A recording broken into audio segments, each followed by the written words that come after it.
Donc la présentation sans bouger, ça sera mieux pour le montage probablement. Donc là, je vous ai ressorti le vieux spot halogène d'une marque lambda de 400 watts. Donc là, on peut voir que ici, il y a une ligne de démarcation parce que c'est une source directionnelle. Donc elle est en température des couleurs, elle est plus chaude, elle est à 2700 Kelvin, pardon. Donc la source lumineuse du spot halogène est autour de 2700 Kelvin. Donc c'est une source chaude qui a tendance à jaunir ce qu'on fait. Donc pour les peintres, ça peut être problématique.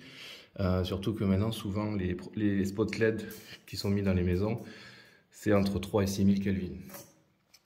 Et maintenant, je vais vous montrer la répartition lumineuse du spot donc, que j'ai reçu de Brainedge 2. Donc là, vous avez le spot halogène.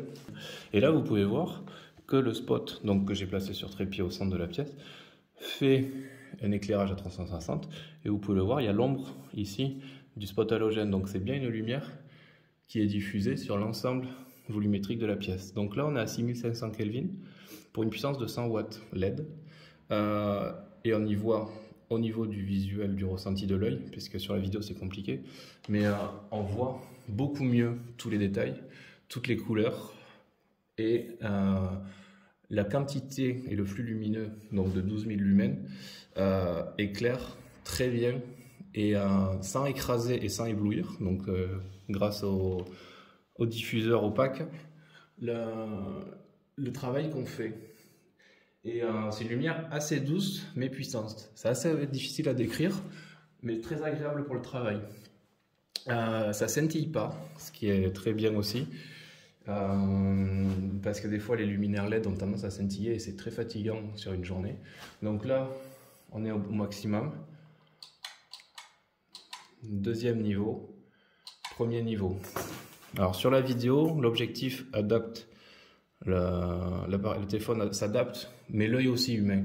Par exemple, si je dois faire que du câblage électrique, je vais me mettre au niveau le plus bas, c'est largement suffisant, ça ne consomme plus, et ça sert à rien d'écraser les reliefs plus que ça. Et là, je travaille, c'est très confortable, j'ai une ambiance lumineuse qui est agréable à travailler, sans être ébloui par le blanc. En plus, cette pièce vient d'être blanchie par le peintre en sous-couche, donc elle est parfaite, très blanche.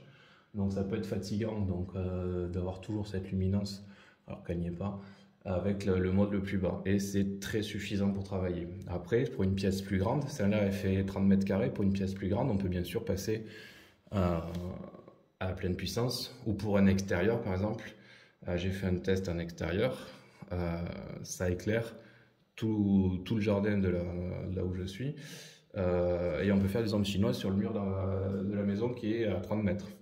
Donc il y a différents niveaux pour différents usages. Un usage intérieur, notamment le matin là, qui est 6 heures, l'œil, le peu de lumière est capté, suffit largement. Donc les niveaux supérieurs seront utilisés par exemple pour mieux voir des détails s'il y a de la lumière parasite en journée par exemple.